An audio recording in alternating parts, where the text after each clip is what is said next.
I reckon imagination is both creative faculty and transforming power. Imagination transports us into the new realm, beyond the realm of individuals' perceptions. New ideas are inevitably generated in the state of meditative tranquility, in that deep, unobstructed, and higher kind of imagination is the state of deep meditation in which process of poetic creation takes place. Similarly, it helps the creative genius feel the pain and suffering of others, and makes them voice the same in an artistic manner so that the readers too feel concerned for the predicament of the entire underprivileged unfortunate lot in the world. John Keats' approach to poetry is also worth considering. For him, poetry is not to be judged by the law of logic. His concept of negative capability is very well appreciated and even debated by student as well as teaching communities. The term is defined as a state when a man is capable of being in uncertainties, mysteries, doubts, without irritable reaching after fact and reason. It is the ability to embrace ambiguity, uncertainty, and doubt. It involves doubts being comfortable with not knowing and being open to the mysteries of life and creativity. According to him, negative capability allows artists and writers in particular to explore complex and contradictory experiences without seeking resolution, thereby enriching their understanding of the human condition. I believe that the only certainty in life is uncertainty. It is obviously not linear and rational. Though we share certain common experiences, yet every individual is unique in some way. Life has undeniably infinite aspects that make it uncertain and mysterious, and that drive us into the state of doubt. Hence, it is erroneous to think that we can bracket life into definitive definition. Jean-Paul Sartre, the existentialist, has rightly captured this essence when he wrote, "Existence precedes essence." In addition, there are innumerable phenomena in the universe which are beyond human perceptions. Nevertheless, content for the writing varies from writer to writer. It depends upon their predilection for the subject matter. Things are within and beyond human understanding, and even understanding varies from person to person. It is the choice of the writer or the artist what they prefer for the content of their art products. T.S. Eliot claims, "No artist produces great art by deliberate attempt to express his personality. The progress of the artist is a continual self-sacrifice, a continual extinction of personality." Poetry is not turning loose of emotions, but an escape from emotion. It is not the expression of personality, but an escape from personality. For him, more perfect the artist, the more completely separate in him will be the man who suffers and the mind which creates. Poet has no personality to express, but a particular medium, which is only a medium in which impressions and experiences combine in peculiar and unexpected ways. Although Eliot is writing about art emotion, which is universal emotion, which the poet also partakes in, yet one cannot entirely escape from his personal emotions. Individual responds to things that happen around him and the things that happen to him. Also, we do not respond to the same thing in the same way. It depends upon how we are raised, and in what sociocultural background we grow up. Hence, it is difficult, if not impossible, to depersonalize thoughts, feelings, and emotions in poetry. It is also true that all feelings, emotions, and thoughts expressed in poems do not necessarily belong to the poet, nor they belong to someone who the poet personally knows. They could be all a figment of imagination, which many people might coincidentally relate to.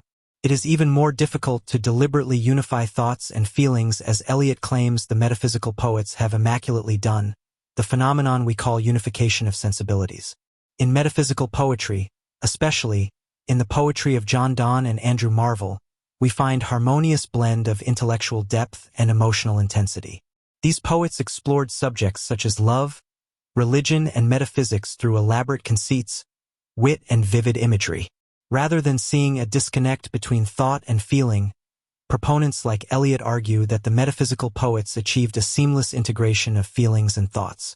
This is the business of geniuses who have flair for artistic creation of vastly high standard. For lesser poets and those who simply attempt to write, it makes no sense, or one can say it's beyond their capability. I must admit that I neither thought nor even sought intentionally to integrate thoughts and feelings, just kept writing whatever I felt and thought. There may or may not be integration of such things. To be honest, it was beyond my artistic and intellectual capacity even to comprehend completely the concept of unification of sensibilities. and how to bring about impeccably such amalgamation, and apply it to my own poetry. I strongly believe that any piece of writing must involve some kind of message to the society. Society is ever evolving, but this evolution has both strengths and fallouts. With progress in science, technology, and social sciences, new ideas came into being. It has expanded our understanding of the world and ourselves. We have achieved many milestones, and we pride ourselves on those achievements. Why not? We must be proud of all that we have achieved. But the question is whether it has really enhanced human existence. Poets have greater responsibility in this regard. The function of poetry has to be enhancement of human existence. I do agree that material development has made life comfortable and easy, scientific and technological invention, especially introduction of artificial intelligence, AI, in the 21st century has transformed human life to the extent we have hardly ever imagined. We cannot resist the flow of time. It will complete its course, and will somewhere down the line get back to the same point from where it started. For ordinary individual, though past and future matter, yet it is the present that matters most. The prevalent socio-economic, cultural, and political dynamics affect him so much. Although material prosperity made life easy, comfortable, and pleasurable, I believe it did not bring lasting peace and happiness. Life should be both happy and pleasurable. Hence, humanity must strike balance between material and spiritual. By spiritual, I do not mean religious. The man who is not religious can also be spiritual, and the man who is religious is not necessarily spiritual.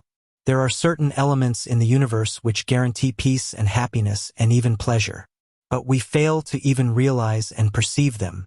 Sri Aurobindo's idea of involution intrigued me so much, which material world, followed by evolutionary journey towards self-realization and spiritual transformation.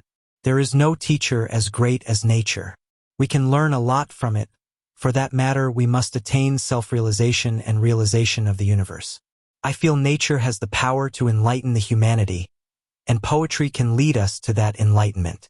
Matthew Arnold rightly holds, poetry is at bottom a criticism of life, that the greatness of the poet lies in his powerful and beautiful application of ideas to life, to the question, how to live.